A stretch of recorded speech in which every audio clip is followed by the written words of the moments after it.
बिस्मिल्लाहिर्रहमानिर्रहीम। Dear students, अस्सलाम वालेकुम। My name is Rehan Sadiq.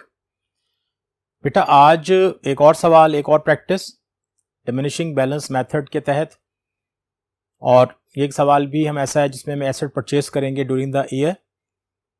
5 साल के लिए सवाल को लेके जाएंगे और जाहिर है बैलेंस छोड़ेंगे कहाँ पे जाकर, छठे साल में। अब हम चलते हैं सवाल की तरफ। पहले सवाल को समझते हैं, फिर उसका सोल्यूशन बनाते हैं। क्वेश्चन आपके पास है, ZN company purchased a machinery on January 1st, 2010 for rupees 1,50,000 and paid installation charges rupees 75,000। ये कई दफ़ा बात हो चुकी है। जो भी एसेट को इस्तेमाल में लाने से पहले जो अखराजात किए जाते हैं वो उसकी वैल्यू में ऐड कर दिए जाते हैं। Additional machine was acquired for rupees 1,20,000 on July 1st, 2013। It's mean हमारा 2010 बिल्कुल स्मूथ किया, कोई एसेट परचेज नहीं हुआ। 2011 स्मूथ किया, कोई एसेट परचेज नहीं हुआ। 2012 बिल्कुल स्मूथ किया, कोई एसेट परचेज नहीं हुआ। लेकिन 2013 में जाकर जब हम 4th ईयर में एंटर हुए, हमने उसके मिड में जाकर 1 जुलाई की बात हो रही है, एक एसेट परचेज किया।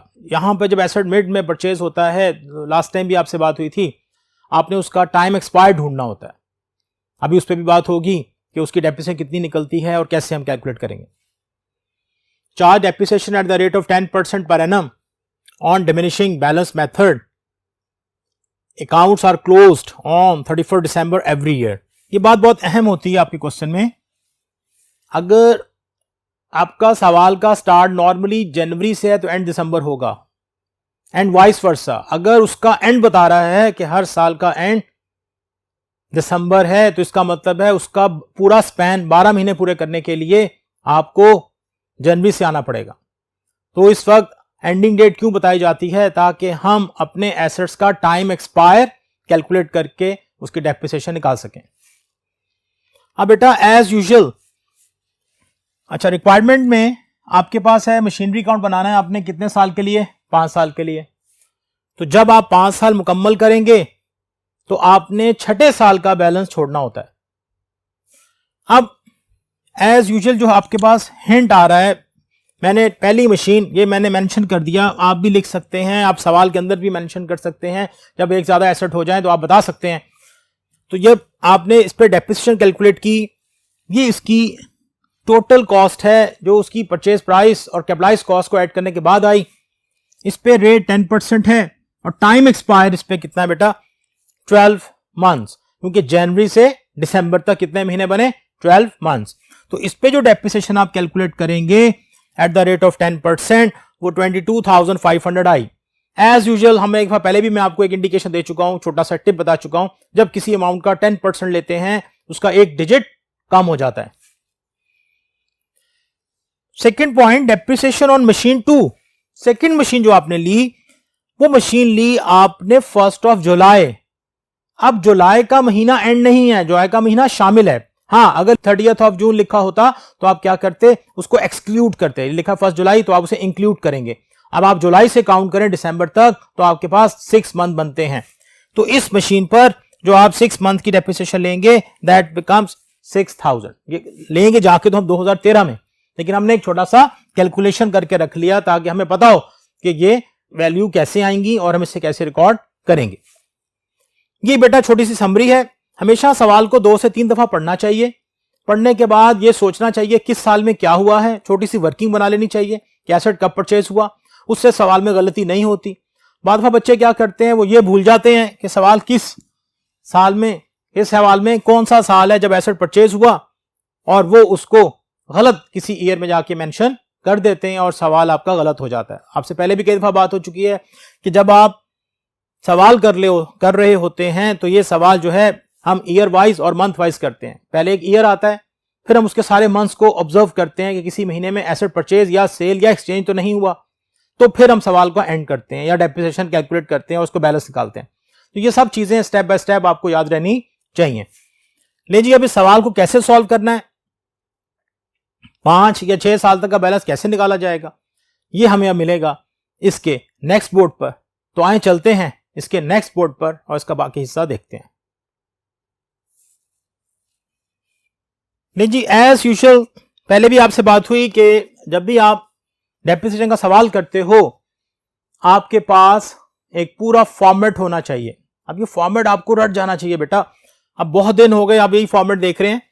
डेबिट है, मशीनरी अकाउंट है यानी कि अकाउंट टाइटल है और क्रेडिट है। डेबिट है, machinery account, title of account और क्रेडिट है। Date, particulars, amount, date, particulars, amount, ये सब चीजें एज यूजुअल हम लिखते आ रहे हैं। अब सबसे पहली बात वही हुई कि आपने ईयर मेंशन किया। ईयर था आपका 2010। मैंने आपको बताया था, शुरू में बात हो गई थी, जब कोई एसेट परचेज होता है तो हम यहां पर बैंक अकाउंट मेंशन करते हैं और उसकी अमाउंट लिख देते हैं कैपिटलाइज वैल्यू के साथ ऐड करने के साथ। अब आप देखोगे जनवरी 2010, फिर फरवरी, मार्च, अप्रैल, मई, जून टिल दिसंबर कोई एसेट परचेज तो नहीं हुआ। अगर बेटा एसेट परचेज होगा तो यहां पे एक बैंक लिखा जाएगा और उस एसेट की वैल्यू आ जाएगी। अगर सेल होगा तो फिर हम इसकी क्रेडिट साइड पे बात करते हैं क्योंकि हम एसेट को निल करने लगते हैं। अब यहां पे कोई एसेट परचेज नहीं हुआ, हम दिसंबर तक पहुंचे। दिसंबर तक पहुंचने के बाद हमें इसकी डेप्रिसिएशन चार्ज करनी है। एक बात बड़ी इसमें अहम बात होती है कि पहला साल चाहे फिक्स से कर रहे हो चाहे आप डिमिनिशिंग से कर रहे हो, इसमें कोई डिफरेंस नहीं आता। उनका कैलकुलेशन मेथड एक जैसा ही होता है। ले जी, अब डेप्रिसिएशन कैलकुलेट करते हैं। हमने एसेट की कॉस्ट को लिखा, उसका रेट लिखा और बेटा टाइम एक्सपायर, जनवरी से दिसंबर तक कितने महीने बने? 12। ये जब आप इसको सिंप्लीफाई करते हैं 2,25,000 मल्टीप्लाइड बाय 10%। देखिए कुछ कैलकुलेटर्स में परसेंटेज डायरेक्ट होती है और कुछ में आप क्या करते हो, आप पहले 10 से मल्टीप्लाई करते हो फिर 100 से डिवाइड करते हो। वहां जरा ख्याल रखा करें कि आपका जवाब ठीक आ रहा है, क्योंकि मैंने एक टिप बताई आपको छोटी सी कि जब भी आप किसी का अमाउंट का 10% लेते हो वो अमाउंट एक डिजिट्स कम हो जाती है। तो ये हमारे पास जो डेप्रिसिएशन निकली दैट इज 22,500 भी डेप्रिसिएशन निकल आई। अगला स्टेप बैलेंस शीट निकालना है। एज यूजुअल बैलेंस शीट कैसे निकाला जाता है? अगर पहला साल हो तो हम उस डेप्रिसिएशन को उसी एसेट की यानी कि जिस एसेट की डेप्रिसिएशन है उसकी परचेज प्राइस से माइनस कर देते हैं। ये किस साल की मैंने बात की? पहले साल की बात की। अब यहां पर आपके पास जो एसेट की कॉस्ट है वो है 2,25,000 और उसके बाद इसकी डेप्रिसिएशन है 22,500। आप इसे माइनस करें and the resultant figure would be 20,2500, 2,02,500। अब यहां पे टोटल मैंने छोड़ा हुआ है अभी। टोटल टेक्निकली उस साइड का हम लेते हैं जो साइड बड़ी हो, जिसकी ज्यादा टोटल वैल्यू आ रही हो, वो थी इसकी डेबिट साइड।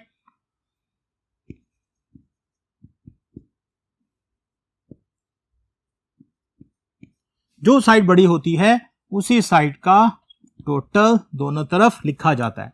पहले भी मैंने आपको बताया था, आप चाहें तो कैसे चेक कर सकते हैं, अगर आप इस टोटल में से ये फिगर माइनस करें तो ये इसके बराबर होगी।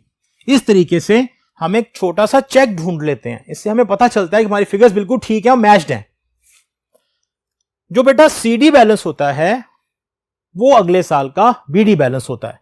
ये जो था 2,02,500 ये बीडी बैलेंस है अगले साल का 2,02,500। साल कौन सा है? 2011।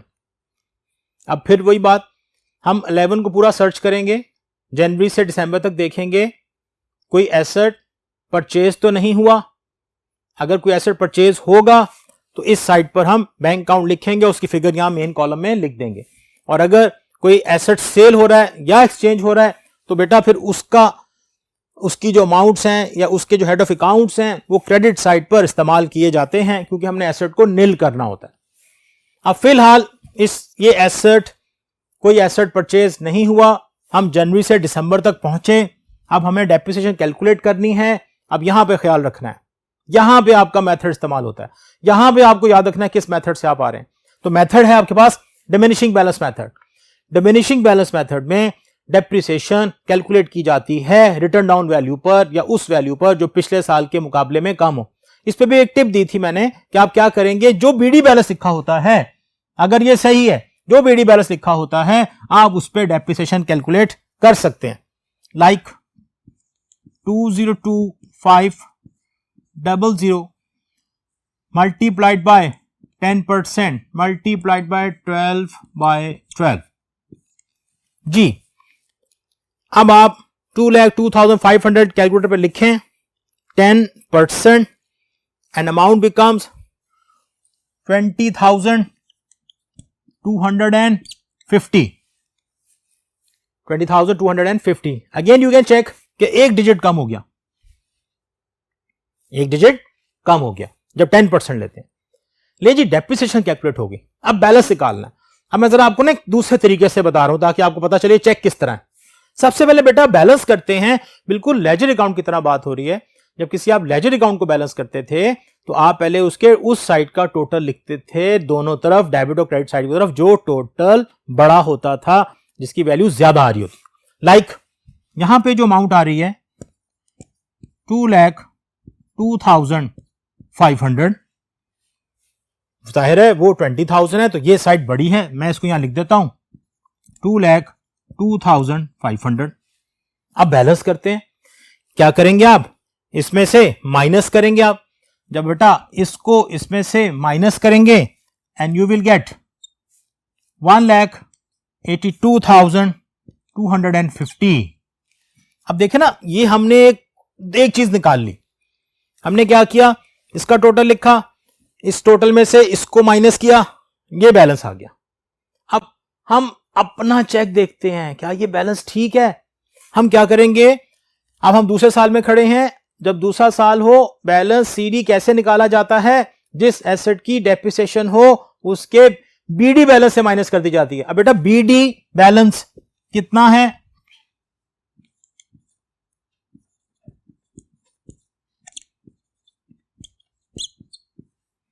अब इसको चेक करते हैं। क्या ये वही फिगर है 202500 minus 20250? It is checked, it is checked. तो ये देखिए, डबल तरीके से आपने एक सवाल को देख लिया, तसल्ली होगी, हाँ भी ये फिगर बिल्कुल ठीक है। क्योंकि कई दफा मैंने बताया डेप्रिसिएशन में जो सवाल आपको बोर्ड में आता है उसके ईयर वाइज मार्क्स होते हैं, तो आप जिस ईयर तक भी ठीक है वहां तक नंबर आ जाएंगे। लेकिन खुदा ना खास्ता अगर आपका सवाल पहले साल से ही गलत हो गया तो फिर नंबर नहीं आएंगे बेटा, फिर वो सारा सवाल जीरो हो जाएगा, फिर वो नंबर नहीं देगा। वो ये गलत सिर्फ नॉमिनास हैं लोगों के ज़हन में, शायद ये फॉर्मेट बना हुआ है 2 नंबर इसके होते हैं, नहीं, वो सारा सवाल देखेगा, हर एंगल से देखेगा, फिर मार्क्स देगा। ले जी, 2 साल हमने मुकम्मल कर लिए, तीसरा साल यही काम करना है। किसी को समझ नहीं आया तो अगले साल में फिर समझ में आ जाएगा। अब तीसरे साल में जो बैलेंस सीडी है इसे हम कैरी कर रहे हैं एज ए बैलेंस बीडी, ये वाली अमाउंट, ये देखें ये आ गई। अब उसी तरह 2012 में आप देखेंगे कि हमने कोई एसेट परचेज तो नहीं किया किसी भी महीने में।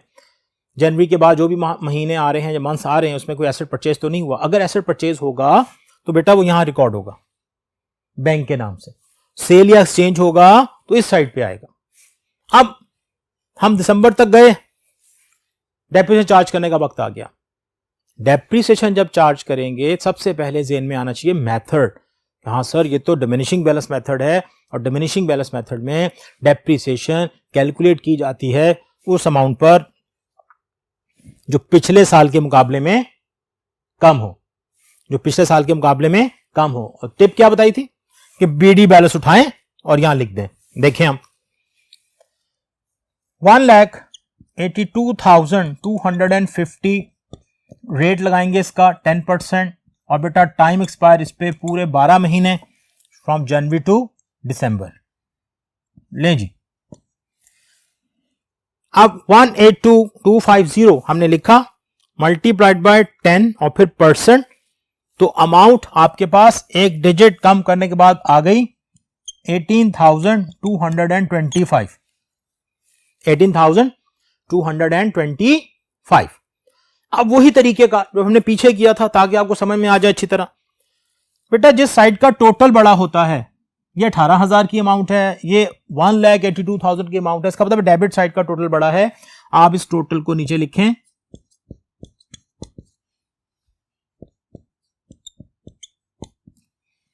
और इसमें से इसको लेस कर दें, माइनस कर दें, एंड यू विल गेट 164,025, 1,64,025, 1,64,025। अब वही बात, हाँ सर ये तो निकाल ली, अब क्या करें? अब बेटा इसको चेक करें कि ये ठीक है। अब चेक कैसे करें? बैलेंस सीडी कैसे निकालते हैं? पहले साल के अलावा जिस एसेट का बैलेंस सीडी निकालना होता है, आप उसकी डेप्रिसिएशन उसके बीडी बैलेंस से माइनस कर देते हैं, क्योंकि एसेट सिंगल है। मैंने यहां लिखा 1,82,250 माइनस 1,64,025।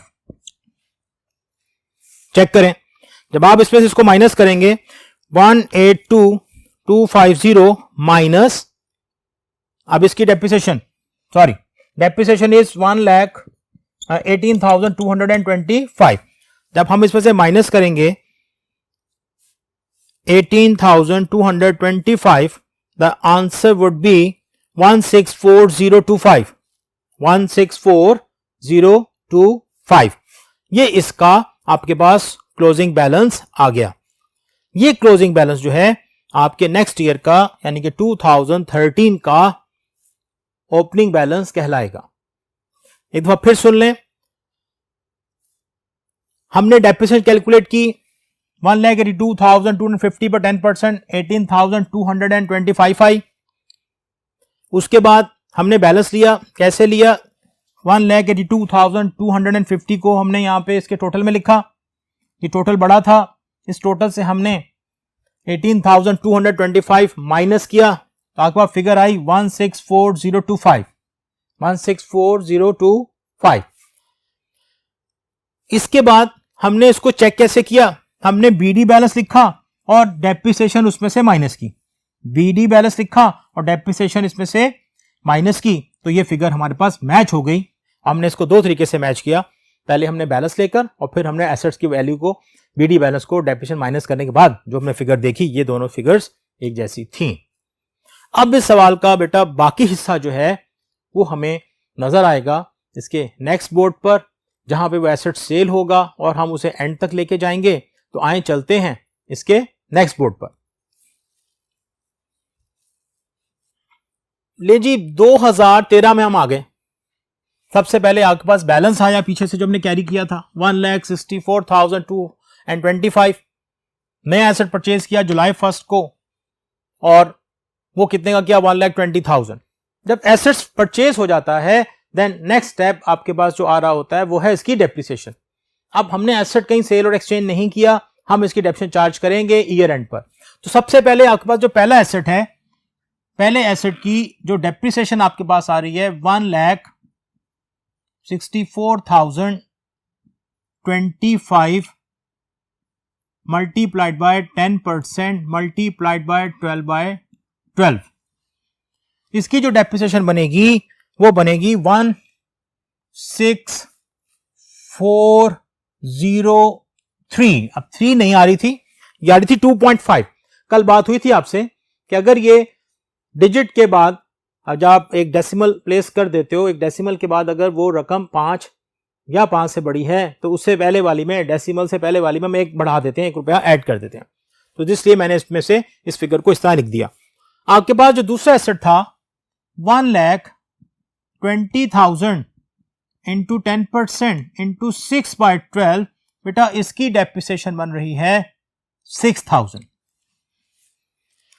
अब 1,64,003 plus 6,000 and total amount is of depreciation 22,403, 22,403। ले जी अगला हिसाब, अब क्या करना है? अब बैलेंस निकालना है। अब बैलेंस कैसे निकालें बेटा? जिस एसेट की डेप्रिसिएशन होती है उसी के बीडी बैलेंस से माइनस करते हैं। तो देखते हैं, पहला एसेट की डेप्रिसिएशन ये, दूसरे एसेट की डेप्रिसिएशन ये। पहला asset 164,025 minus 164,003. Just check it. 164,025 minus 164,003. आपके पास इस एसेट की जो बैलेंस सीडी आएगा 147,622. इसी तरह दूसरे एसेट का बैलेंस चेक करते हैं. The figure is 1,20,000 minus depreciation is 6,000. So this is 1,20,000 minus 6,000, 1,14,000. लें जी. अब फिर वही बात बेटा, इसका एक छोटा सा चेक था ना, पहले हम उसको चेक को अप्लाई करते हैं. इसका टोटल लें 284,025,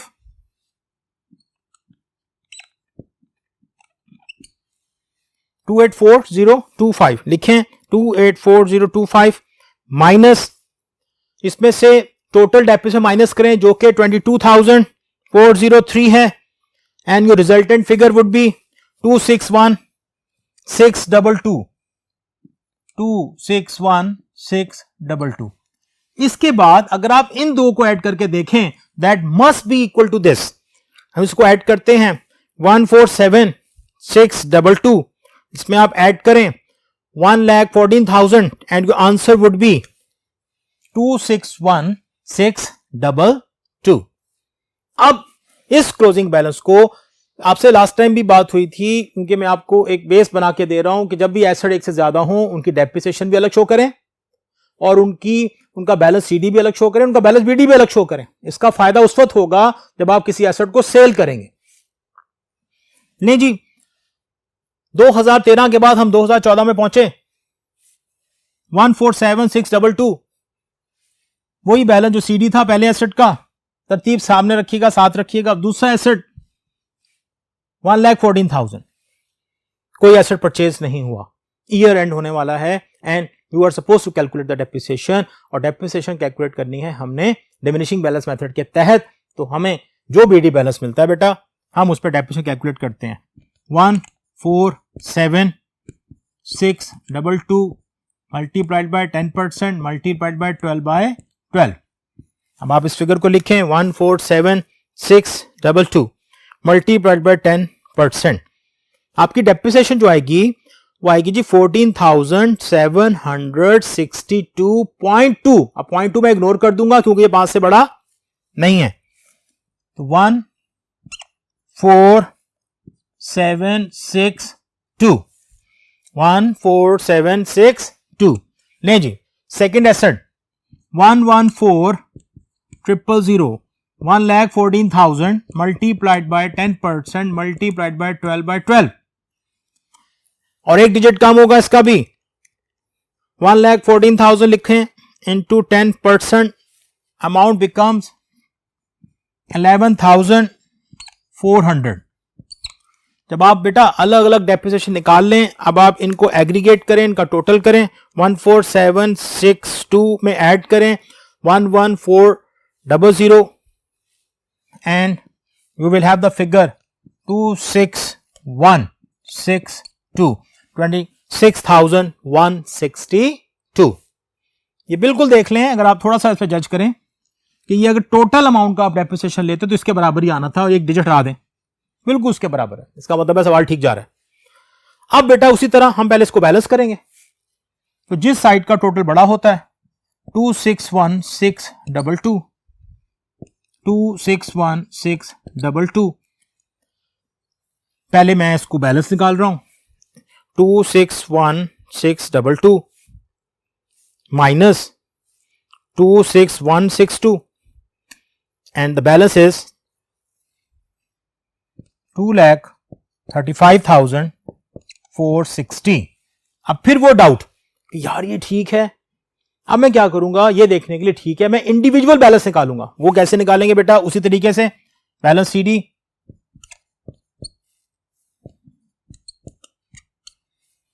जिस एसेट का सीडी बैलेंस निकालना है, इसका बीडी बैलेंस और इसकी डेप्रिसिएशन माइनस 14762. चेक कर लेते हैं 147622 minus 14762 132860 132860. Now check the other balance of the next asset 1,14,000 minus